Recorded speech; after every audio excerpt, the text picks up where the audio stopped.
ఓమస్మద్గురుభ్యో నమః. ఆస్యవాన్వయ సంజాతం నారాయణ పదాశ్రితం శ్రీమన్నారాయణం వందే యతీశ్వరశ్రియాజుషం. యో నిత్యమచ్యుతపదాంబుజయుగ్మరుక్మ వ్యామోహతస్తదితరాణి తృణాయ మేనే అస్మద్గురోర్భగవతోస్య దయైకసింధోః రామానుజస్య చరణౌ శరణం ప్రపద్యే. జై శ్రీమన్నారాయణ. ఆండాళ్ తిరువడిగళే శరణం. భగవద్బంధువులరా, గోదాస్తుతిని మనం తెలుసుకుంటున్నాం. అందులో ఈరోజు 12వ శ్లోకం మనం తెలుసుకోబోతున్నాం. అమ్మ యొక్క వైభవం ఎంత గొప్పదో నిన్న మనం విన్నాం. అమ్మ ఏ దిక్కునైతే జన్మించబోతుందో ఆ దిక్కు వంక స్వామి చూస్తూ చూస్తూ ఆ దిక్కుకి ఒక అపూర్వమైన వైభవాన్ని తీసుకొచ్చాడు అని నిన్న మనం శ్రవణం చేశాం. ఈనాటి శ్లోకాన్ని ఒకసారి మేము చెప్తాం, అందరం అంటూ అందులో ఉండే విశేషాలు తెలుసుకుందాం. ఆండాళ్ తిరువడిగళే శరణం. ప్రాయేణ దేవీ భవతి వ్యపదేశయోగాత్ గోదావరీ జగదిదం పయసా పునీతే యస్యాం సమేత్య సమయేషు చిరం నివాసాత్ భాగీరథీ ప్రభృతయోపి భవంతి పుణ్యాః. ఆండాళ్ దివ్య తిరువడిగళే శరణం. భగవద్బంధువులారా, ఒక అద్భుతమైన భావాన్ని ఇందులో మన వేదాంత దేశకుల వారు తెలియచేస్తున్నారు. కవులు ఎంత గొప్పవాళ్ళు అంటే అపారే కలు సంసారే కవిరేవ ప్రజాపతి అంటుంది శాస్త్రం. ఈ సంసారం అనేటటువంటి ఈ ప్రపంచంలో మనం చూసినట్లయితే కవి ఒక బ్రహ్మ. ఎక్కడ లోకంలో బ్రహ్మగారు ఎందరినో సృష్టిస్తూ ఉంటాడు, ఆయనకి ఏం తోస్తే అలా సృష్టిస్తుంటాడు. అయితే తన తోచినట్లు చేయడానికి లేదు, ఆయనకి పేరు విధాత కదా. వాళ్ళ విధిని చూసి చక్కగా వాళ్ళని దాన్ని తగ్గట్టే చేయాలి తప్ప సొంతగా చేయడానికి లేదు. కానీ కవికి ఎంత స్వేచ్ఛ అంటే ఆ కవి దేన్నైనా సరే ఎలా అయినా సరే చేయగలిగే సామర్థ్యం ఉంటుంది. మన రచయితలంతా అంతే కదండి.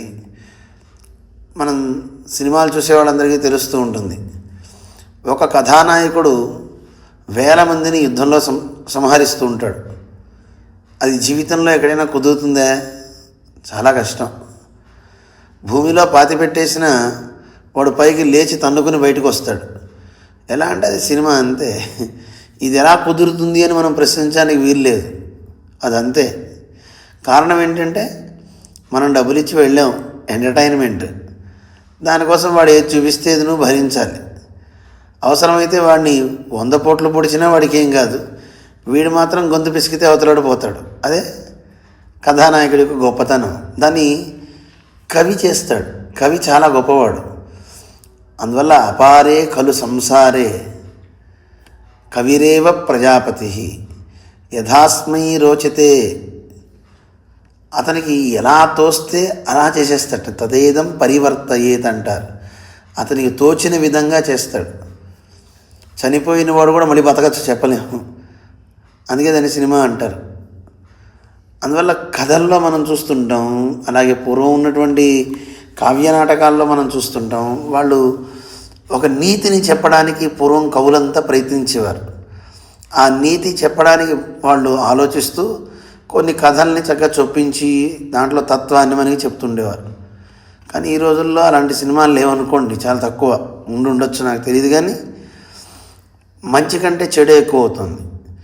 కానీ ఆ మంచిని చూపించడం అనేది చాలా చాలా చాలా ప్రధానం. పూర్వం కవుల యొక్క ప్రధానమైన లక్ష్యం అదే. దాంతోనే అలా సాగుతుండేవి. కానీ కొందరు కవులు తమ ఇష్టం వచ్చినట్టుగా సొంత కవిత్వాలకు పోకుండా నిజంగా ఆ వస్తువు కానీ వాటికి కానీ కలిగే ప్రభావాల్ని వాళ్ళు చక్కగా ఊహించి, ఓ ఇది ఇంతే అయి ఉంటుంది అని చరిత్రకి తగ్గట్టుగా, శాస్త్రానికి ఏ రకమైనటువంటి వైవిధ్యం కలగకుండా, అంటే శాస్త్రానికి ఏ రకమైనటువంటి మచ్చ రాకుండా శాస్త్ర బలాన్ని పెంచుతూ అందరికీ నీతిని బోధిస్తూ వాటికి కలిగే గొప్పతనాల్ని తెలియజేస్తుంటారు. అలా మన వేదాంతేశకుల వారు ఎంత చక్కగా చెప్పారో మనం ఈ శ్లోకం విన్నాక మనకే తెలుస్తుంది. ఏం చెప్పారు ఇందులో? దేవి అంటున్నారు, ఓ గోదాదేవి అని చెప్తూ, అమ్మ నువ్వెంత గొప్పదాని అంటే నీ పేరు సామాన్యం కాదమ్మా. ఎవరైనా సరే నీ పేరు కనుక పెట్టుకుంటే వాళ్ళు ఎంత గొప్పవాళ్ళు అయిపోతారో నాకు తెలుసు అంటున్నారు. అలా ఎవరయ్యారయ్యా అంటే గోదావరి నది ఉంది కదమ్మా, భవతీ వ్యపదేశయోగాత్. నీ పేరు గోదావరి అనే దాంట్లో గోదా అనే పేరుంది కదా గోదావరిలో. ఆ గోదా అనే పేరు ఉండడం వల్లనే ఏం చేస్తుంది? అది ఈ లోకాలన్నింటినీ పునీతం చేస్తుంది. పునీతం చేస్తుందేమో ప్రాయేణ. ఒకవేళ ఇదే అయ్యుండొచ్చు అని ఉత్ప్రేక్ష అంటారు, అంటే ఊహించడం. బహుశా ఇలా అయ్యుండొచ్చు అని తెలియజేస్తున్నారు. ఎందుకంటే ఈ గోదావరి నదిలో సకల తీర్థాలు వచ్చి ఆవహించి ఉన్నాయట. ఆయా సందర్భాలలో ఇప్పుడు పుష్కరాలు వస్తాయండి. గోదావరి పుష్కరం రేపు రాబోతోంది. ఆ పుష్కరాలలో రేపని కాదను, ఆ గోదావరి పుష్కరాలలో లేదు ఏ నదికి పుష్కరం జరిగినా సకల తీర్థాలు అందులో ఆ నదిలో ఆవహించి ఉంటాయి. 60 కోట్ల తీర్థాలు వస్తాయిటండి. పుణ్య నదులన్నీ వస్తాయిటండి. వచ్చి అందులో దేవతలంతా అధివసించి ఉంటారట పుష్కర పురుషుడితో పాటుగా. అలాగా మిగతా నదులన్నీ కూడా పుష్కర కాలంలోనే కాకుండా విడిగా కూడా గోదావరి నది క్షేత్ర పురాణాల్లో కొన్ని రకాలుగా మనకి తెలుస్తుంది. గోదావరి నదికి ఒక రకమైనటువంటి శాపం కూడా ఉందట. ఏమిటా శాపం అంటే మన పెద్దలంతా అంటుంటారు, గోదావరి కంటే యమున చాలా గొప్పదండి అని అంటుంటారు. ఎందుకు యమున గొప్పది, గోదావరికి ఏమైంది అని అంటే, రామచంద్రుడు సీతా లక్ష్మణ సహితుడై అరణ్యంలో ఉన్నప్పుడు మనందరికీ తెలుసు కదా ఏమైంది. జింక కోసం స్వామి అలా వెళ్ళాడు, లేడీ కోసం. అలా వెళ్ళిన సందర్భంలో వెంటనే అక్కడ రామచంద్రుడు దూరం అయ్యాడు. హా లక్ష్మణ హా సీతే అంటే సీతమ్మకి భయం వేసి వెంటనే అయ్యో ఏదో జరుగుతుంది అని చెప్పి లక్ష్మణస్వామిని పంపించింది సీతమ్మ. లక్ష్మణస్వామి వెళ్ళనని చెప్పినా వెళ్ళకపోతే నేను అవసరమైతే నదిలో దూకేస్తాను. ఒక సోదరుడు రాజ్యాన్ని అపహరిస్తే ఇంకో సోదరుడు అన్నగారి భార్యనే అపహరించాలని చూస్తున్నాడు. ఇదెంత దారుణం అని చెప్పి అవసరమైతే నేను గోదావరిలో దూకి చనిపోతానేమో, విషం తాగిపోతానేమో, కానీ నీకు మాత్రం దక్కనందట సీతమ్మ లక్ష్మణస్వామితో. లక్ష్మణుడు చెవులు మూసుకుని అయ్యయ్యో ఎంత మాట, సరే నీ రక్షణ నువ్వే చూసుకో, ఈ వనదేవతలే నిన్ను రక్షించుగాక అంటూ తాను అక్కడి నుంచి వెళ్ళిపోయాడు. ఆ సందర్భంలో రావణాసురుడు వచ్చి సీతమ్మని అపహరించాడు. అలా తీసుకువెళ్ళే సందర్భంలో సీతమ్మ బాగా రోధిస్తూ వనదేవతలకి చెప్పింది, జంతువులకి చెప్పింది. అలాగే అక్కడున్న ఆ గోదావరి నది పారుతుంటే గోదావరి నదికి చెప్పిందట సీతమ్మ. ఎలా ఉంది ఆ గోదావరి అంటే, హంసకారండవ కీర్ణాం వందే గోదావరీం నదీం క్షిప్రం రామాయ శంసత్వం సీతాం హరతి రావణ. హే గోదావరి, నీ నదిలో ఎక్కువ హంసలు బాతులు చక్కగా ఎక్కువగా తిరుగుతూ ఉన్నాయి. అంటే ఎందరో పరమహంసలు కానీ అలాంటి వాళ్ళంతా కూడా సజ్జనులంతా నీలో అవగాహించి వాళ్ళు పునీతులు అవుతున్నారు అని అర్థం కూడా చెప్పుకోవచ్చు. అలాంటి గొప్ప నదైనటువంటి గోదావరి రాముడికి చెప్పు. క్షిప్రం రామాయ త్వం శంస, రాముని కొరకు నా గురించి చెప్పు, తొందరగా వెళ్ళి చెప్పు. ఏమని చెప్పాలి? రావణ సీతాం హరతి, రావణాసురుడు ఈ సీతమ్మని ఎత్తుకుపోతున్నాడని చెప్పు అని సీతమ్మ చెప్తే గోదావరి నదికి భయం వేసిందట రావణాసురుడు అంటే. అందుకని రాముడు గట్టుని పుట్టని చెట్టుని అన్నిటిని అడుగుతూ గోదావరిని కూడా అడిగేటండి. గోదావరి నది స్తబ్దంగా మాట్లాడకుండా వెళ్ళిపోయింది తప్ప కనీసం ఎక్కడా కూడా రామునికి సమాధానం చెప్పలే. ఏమంటే మరి జంతువులు చెప్పాయా, చెట్లు చెప్పాయా అంటే చెట్లన్నీ కూడా దక్షిణం వైపు అలా ఒరిగినాయిట. అంటే దక్షిణ దిక్కుకి ఎవడో తీసుకెళ్ళాడని. అక్కడ లేళ్లన్నీ ఉంటే ఆ లేళ్లను అడిగాట, సీత ఏదిరా అంటే అవన్నీ ముఖాలు దక్షిణ వైపు తిప్పాయట. అంటే ఇవన్నీ సంకేతంగా రాముడికి చెప్పాయి పాపం వాటి భాషలో. ఇలా వెళ్ళింది సీత అని. కానీ గోదావరి చెప్పచ్చు కదండి, ఎందుకు చెప్పలేదు? అందువల్ల గోదావరి అంటే అందరికీ కొంచెం బాధ, మన ఆళ్వార్లందరికీ. అయితే ఏమంటే మరి నదులు ఎక్కడన్నా చెప్తాయా, నదులు ఎక్కడన్నా స్పందిస్తాయా? మీరు మరీ చెప్తారండి అని అనిపిస్తుంది. కానీ యమునా నదిని చూసి చూడండి ఎంత గొప్పదో అని యమున గురించి చెప్తూ ఉంటారు. సాక్షాత్తు దేవాదిదేవుడైనటువంటి సర్వేశ్వరుడు నారాయణుడు శ్రీకృష్ణుడిగా మధురలో ఆవిర్భవించాడు. ఇంకా ఎక్కడో లేదు మధుర, చాలా దగ్గరగా. మధురకి యమునా నది చాలా దగ్గరగానే ఉంది, అతి సమీపంలోనే ఉంది. పుట్టిన పిల్లవాడిని వసుదేవుడు శిరస్సు మీద పెట్టుకుని ఆయన వెళ్తూ ఉంటే యమునా నది అతి గంభీరాం అంటున్నారు. చాలా గంభీరంగా ఉందట. యమునాం చాతి గంభీరాం నానావర్త సమాకులాం, సుడిగుండాలతో కూడి ఉందట. అలా ఉన్నటువంటి ఆ యమునా నది కృష్ణుణ్ణి తీసుకుని వస్తున్నాడు వసుదేవుడు. వాసుదేవో వహన్ కృష్ణం జానుమాత్రోదకౌ యయౌ. ఆ వాసుదేవుణ్ణి కృష్ణుణ్ణి శిరస్సున పెట్టుకుని వచ్చే ఆ స్వామి వసుదేవుడికి ఆ తీర్థం అంతా కూడా అక్కడ దాకా ఎత్తుగా ప్రవహిస్తూ వచ్చిన అలలతో, సుడిగుండాలున్న మోకాలు లోతు మాత్రమే ఉందరు తప్ప ఆయన్ని ముంచి వేయలేదు అని అంటారు. అలాంటి గొప్ప కార్యం చేసింది యమున. అందుకే మన ఆండాడి తల్లి కూడా ఏమని చెప్పిందండి యమునా నదిని? తూయ పెరునీర్ యమునై అంది. తూయ అంటే పరిశుద్ధమైన జలము. ఏమిటి దానికి పరిశుద్ధము అంటే, ఎందరో గోపికలు అందులో స్నానమాడారు, సాక్షాత్తు శ్రీకృష్ణుడు అందులో అవగాహించాడు. వల్లవీ వదనోచ్చిష్ట, వల్లవీ వదనోచ్చిష్ట అంటారు.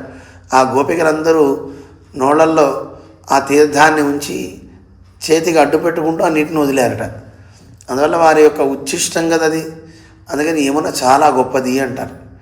మరి గోదావరికి ఆ భాగ్యం లేకపోయి అందరూ అనేక మాటలు అంటుంటే గోదావరి పాపం అయ్యో నేను అలాంటి దాన్ని కాను అని గోదావరి తపస్సు చేసిందట. తపస్సు చేసి ఆ శాపం తొలగించుకోవాలి అని మనకి ఎక్కడా అలా ఏం కనపడదు.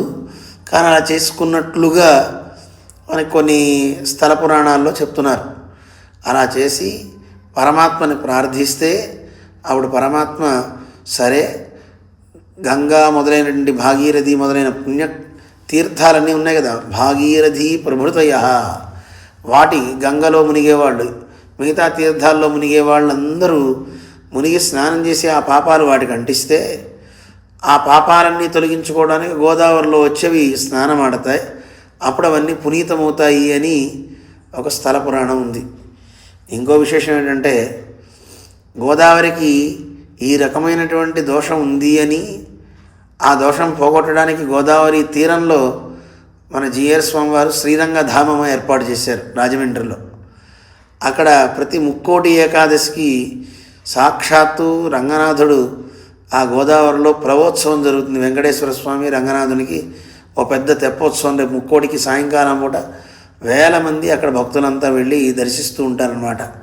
అది సుమారుగా 15 ఏళ్ల నుంచి జరుగుతుంది. మన భట్రస్వామి చక్కగా జరుపుతున్నారు, మంచి వైభవంగా జరుగుతుంది. ఆ కార్యక్రమంలో గోదావరి నదికి ఆ దోషం తొలగడానికని స్వామివారి శ్రీపాదాలకి పాలు పెరుగు పళ్ళ రసాలతో అభిషేకం జరుగుతుంటుంది. ఆ అభిషేకం జరిగిన తీర్థం అంతా గోదావరిలోనే వెళ్తుంది. అందువల్ల గోదావరికి ఇంకెక్కడ దోషం ఉందండి? సాక్షాత్తు మహావిష్ణువు యొక్క చరణామృతం గోదావరిని ప్లావితం చేస్తున్నప్పుడు ఇంకా గోదావరి మాతకి దోషమేది? నిజంగానే లేదు. అందువల్ల ఆ కార్యం జరిపి పెరుమాళ్ళకు ఆరగింపు చేసినటువంటి ప్రసాదాలన్నీ గోదావరి మాతకి ఇస్తారు. పెద్ద పూల జడ వేస్తారు, అందమైన చీరలు సమర్పిస్తారు, గాజులు సమర్పిస్తారు, పసుపు, కుంకుమ, చందనం, ఏవి కెమికల్ లేకుండా ఉన్న మంచివి సమర్పిస్తుంటారనమాట. ఇలా గోదావరి అమ్మకి సమర్పణ చేస్తుంటారు. కారణం ఏమిటి? ఎందుకు చేస్తున్నాం మనం ఆ పని అంటే, మన స్వామి చెప్పారు కదా, ఓ దేవి గోదామ్మ, గోదావరి నదికి అంత గొప్పతనం ఎందుకు వచ్చింది, ఎందుకు మేము కూడా ఈ పూజ చేస్తున్నాము అంటే, భవతి వ్యపదేశ యోగాత్, నీ పేరులో సగం ఉంది కదా, గోదా అని ఉంది కదా, అందువల్ల ఆ పేరు ప్రభావంతోనే ఈ తీర్థం ఏం చేస్తుంది, పయసా జగదిదం పునీతే, ఈ జగత్తు మొత్తాన్ని కూడాను ఈ గోదావరి నది ఏం చేస్తుంది, పునీతం చేసేస్తుందమ్మా. అంత గొప్పతనం రావడానికి గల కారణం నీ పేరు ఉంటే చాలమ్మా. చూసారండి, గోదావరి నదికి గోదా అనే పేరు ఉండడం వల్ల, సగం పేరు ఉండడం వల్ల అంత గొప్ప లాభం కలిగితే, మన ఇళ్లలో మన పిల్లలకి గోదా, ఆండాళ్ ఇలాంటి పేర్లు పెడితే ఆ పిల్లలు ఇంకెంత గొప్పవాళ్ళు అవుతారో ఆలోచించండి. ఏదేదో పిచ్చి పేర్లు పెట్టే కంటే ఆండాళ్ళమ్మ పేరు, ఆముక్తమాల్యద ఇలాంటి పేర్లు పెట్టారనుకోండి, నిజంగా వాళ్ళు ఆ వంశానికి, జాతికి కూడా మంచి ఖ్యాతిని తెచ్చేలాగా వాళ్ళు తయారవుతారని మనకి వేదాంత దేశకులు తెలియజేస్తున్నారు. అంత గొప్పవాళ్ళు అవుతారు. ఎందుకంటే ఆ పేరుతో అందరూ పిలుస్తారు కదా వాళ్ళని. దానివల్ల పేరు బలం పిల్లకు వస్తుంది. పిలవడం వల్ల వారి నాలుక, వారి శరీరం శుద్ధి అవుతుంది, వాక్శుద్ధి కలుగుతుంది. అంత గొప్ప నామధేయం గోదా అమ్మవారి పేరుకుంది అని మనకి ఇందులో వేదాంతేశకుల వారు తెలియజేశారు.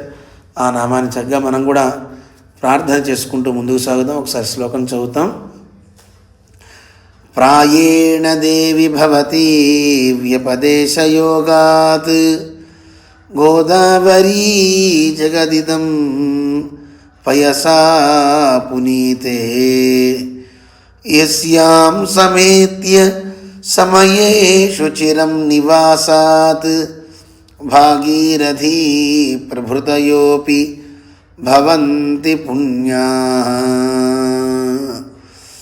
చిరన్నివాసాత్ సమయేషు, ఆయా పుణ్యకాలాల్లో వచ్చి నివసిస్తూ ఉంటాయట పుణ్యనదులన్నీ. అలా అవన్నీ పునీతం అవుతున్నాయి, అన్నిటినీ పునీతం చేస్తుంది గోదావరి అంటూ చక్కగా తెలియచేసిన వేదాంత దేశకుల వారికి ఒక్కసారి మనందరం దాసోహాలు సమర్పించుకుంటూ, ఆండాళ్ తిరువడిగళే శరణం.